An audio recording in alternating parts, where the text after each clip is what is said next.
Right then, ladies and gents, I'm going to show you what I believe is the best Siamese carp rig you can tie when you come to this fabulous place, Gillhams. Lots of you ask.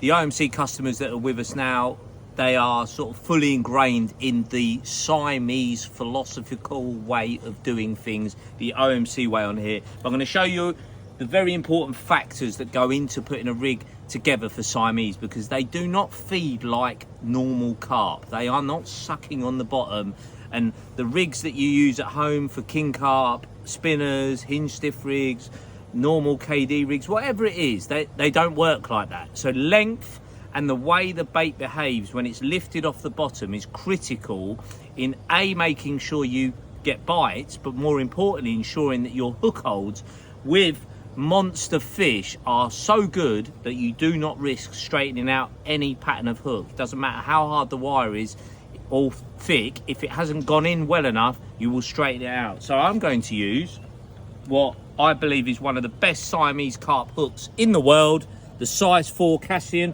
or the size 2, but because I've got, well, you can't really see them, they're quite big kahunas, I'm going to go for size 4s. I use locks as well for them, doesn't bother me. And then the hook link. This ammo braid was actually originally tested very, very much on Gillhams, okay? It had hundreds of fish on this stuff, and it says 50 pounds on the packet, and you might think, oh, 50 pound, but you're fishing for fish well over 100. It's not about the breaking strain. The 50 pound on there is if you put a really bad knot in it and you're not the most experienced angler, that is what the knot strength is. But actually the braid itself is well over 80 pound breaking strain. And you need to be a pretty big Jeff Capes super beast to ever do that, or be stupid, cut your spool, something's going to give in amongst fishing with solid braid, you know, no give, nothing, right? So 50 pound ammo, that is our hook link. And what I'm going to do first off, because I've done a little blue Peter, I've got the hook bait already on the cool tool. That there is what this is, the Isofish cork dust wafters. And just to complement the cork dust, I've got a little bit of cork on there as well, because we are going to do some balancing of hook baits after, to explain to you the importance of getting it the right balance for the Siamese or the Mekongs or any other filter bloody feeder in here, okay?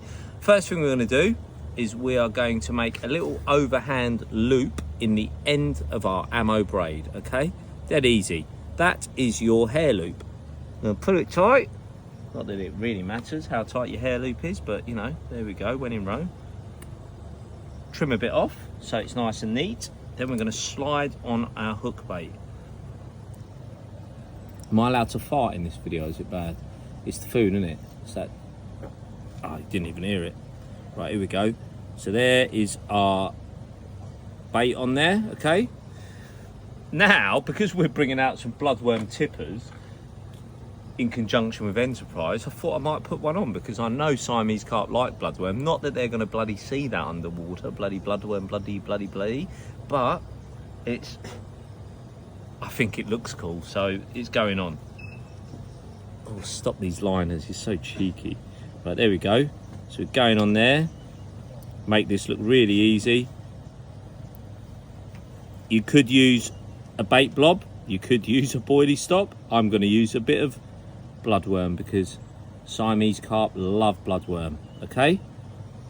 And just on the off chance there's a bit of clarity down there, I don't think it will do me any harm. So now I'm going to take off. Look how much I'm taking off, because see, this is quite long, isn't it? This is the hook link. This is still going to be a bottom bait rig, but it's going to waft.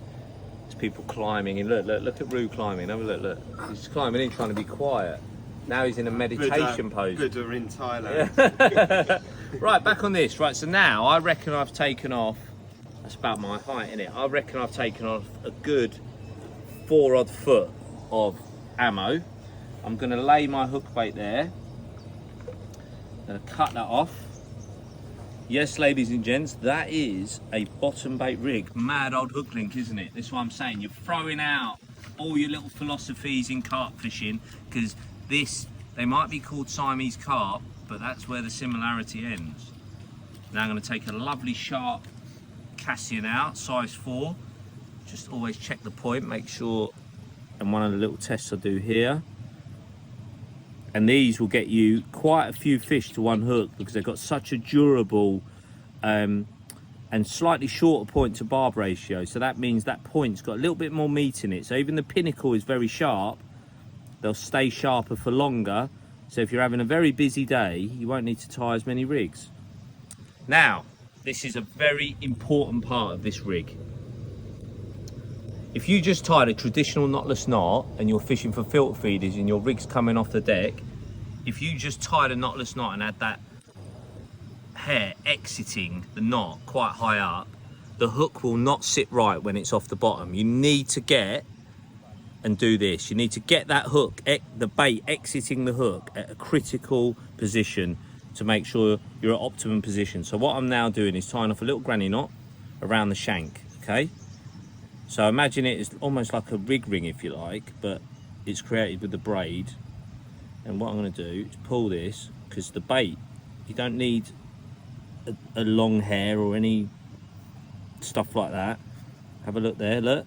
It's probably about 3 mil gap between that little granny knot and the bend of the hook, okay?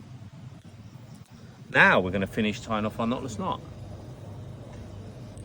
So through the back of the eye, okay, not through the front, through the back of the eye, like so. Then I pull down hard to give me as much eye to get that 50-pound ammo back through. So just 4 or 5 turns down is lovely. It's a knotless knot, so it don't really matter.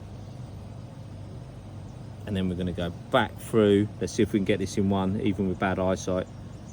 Oh, have we got enough give? No. There's enough there, right. Another, oh, look, let me cut this off at an angle. There you go. Now we're going to do it. I think we're going to do it. I think we're going to do it. Are we going to do it? Come on, go through. For the purposes of telly, go through. Oh, nearly. So close. Oh, yes. That felt so satisfying. I didn't get a sweat on though there, Matt. Blimey. Blimey, that's one of the most high pressure situations I've ever been in my fishing career. Here we go. Right, here we go. Lovely. Pulling that tight now.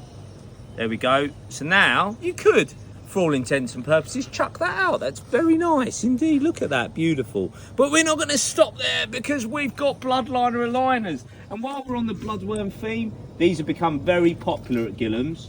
They're very popular in my fishing. Let's see if we can dig one out here. They're all mixed in together because I am a very messy, got everything in there. I know it's in there somewhere, and I like to sort of be in the pick and mix in my tackle box for long periods of time. So here we go. We're going to make a little serration at the back of this. And these are wonderful, not only for protecting the corners of fish's mouths, they give you a fleck of colour in clearer water, and they align where the hook link exits the hook absolutely perfectly. So there's absolutely no reason not to put one on unless you're really trying to be carpy and pretend they're not absolutely fantastic. These are one of my favourite products, and I use them. Bro, have you ever seen me cast out without a bloodliner on? No. No. I love them. There you go. So right, now what we have here is exactly as I would fish at Gillhams. Everything is set right, and imagine this. Now if you come back out there, Matt, I'll show you. Now if I'd set that as a bad knotless knot and it was exiting higher up the hook, when that lifts off the bottom and the Siamese are wafting that about, look, that hook could be facing that way. You really don't want that. And a way to check your rigs and making sure they're sitting right is to actually just hold your hook bait out of water. Now this is actually how it will sit. So look at that hook point, perfectly positioned to touch flesh. So it wafts up, the Siamese come in, engulfing the filaments and debris and pellet and everything else, and in goes the whole lot. And you want that to just go in and catch like that. Now if that was tied badly, it could end up catching them underneath the mouth, and that's where the hook point comes under undue stress, and that is where you'll get hook straighten out. You'll blame the hook, but actually it was your bad rig tying. Sorry to say it, that's the truth. So we're gonna go, now we're gonna put on a really long hook link. So we're gonna finish this off quickly. I'm gonna tie a twisted figure of 8, which is like so. I'll leave a nice big gap on in case I put on a parachute solid bag. You go once over like that to create your first loop, back over like this, then a twist. This will reduce the strangulation in the braid when you do a twisted figure of 8 and give you slightly higher knot strength. Not that you're going to need it, and then that's it. Put the whole lot down, and that is your twisted figure of 8. And that will be, can be looped onto a size 8 swivel that comes on the big beast leaders that we do. You could put that straight onto a QC swivel, but that is standard Gillhams. That is really, really strong. You know, this ammo braid, if you come in here, this is the one you want to use for all of your fishing. Got the durability to withstand chow priors, things with teeth for a bit longer. Do not use shock leader materials that say they're 80, 60, 70. They are for casting. They are not for fishing with. They are too thin in diameter, and fish with teeth do not care what breaking strain it is. They're only interested in diameter, and they will just cut through it. Ammo braid, 50 pound. You will not go far wrong. Right, now to balancing hook baits. Come on. Right, let's have a look. So, we are going to use the element of water for the exercise of balancing hook bait. So we'll have a look. Come over the top here, Matt. We're getting into the evening. Get down there. Right, so what we want is this hook bait to sink really slowly. Imagine I want it to sink like a broken down pellet bit of dust. All right, so this could float a bit.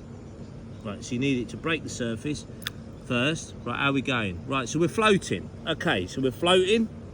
I'm going to blame mainline for that because this cork dust wafter clearly has more cork in it than the other one. So this is why we get our Sunny scissors out. Do you know the scissors were named after my sister? I didn't know that. Yeah, they are. They're named after my older sister because when I started the company, she said, will you ever do scissors? Because she wanted them around the house. So when we did do them, I named them after my older sister. And they're bloody good scissors, by the way. They are. I mean, to cut my bum hair, they need to be good. Right? We're laughing at. Right, so here we go. We're going to try this. Is that sinking? No. But that's good because what we're going to do now is slowly edge away a bit of the bait to give us more of a pellet shaped, slightly.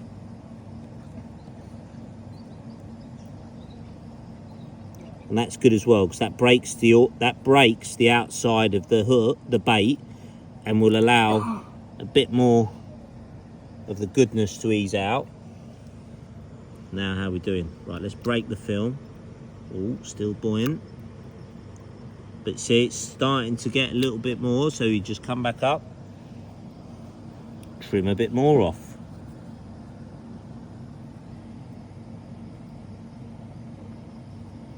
And you see what I'm doing now is starting to shape it like a pellet. And we're trying to get that really slow sinking, almost floating but sinking at the same time, if that makes any sense at all. Right, let's break the film. Oh, see now it's starting to hover. Don't need much more. Don't forget as well, it will absorb water. So you've really got to find that biting point. And to catch those really big Siamese, imagine a 100-pounder, how far that would be off the deck once it lifts up. It could be 2-3 foot off the bottom, facing upwards. So I really want this to behave like a couple of mil of broken pellet dust. Oh, it's getting there. See now, look, it's barely coming to the surface.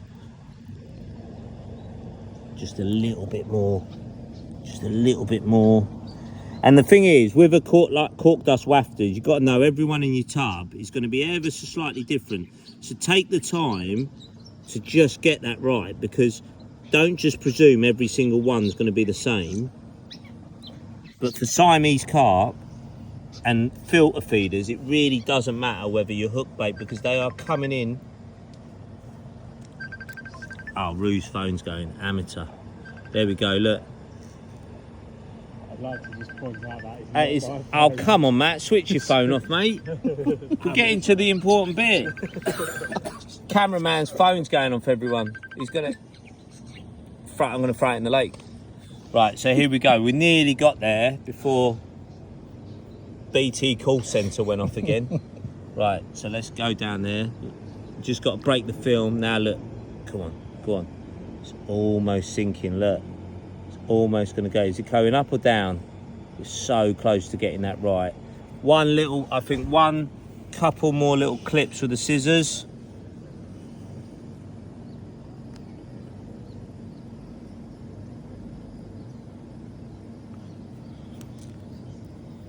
And you're going to have a perfectly balanced hook bait here. Now, look, it's going. And that is what I call a perfect sinking Siamese monster hook bait. How was that? Now we just need to catch one on one of them travel rods to finish this wonderfully long rig tying video. But I hope for those of you who are coming to Gillhams, that'll be helpful. And along with the food, you enjoy it and catch some very big fish on that very setup there.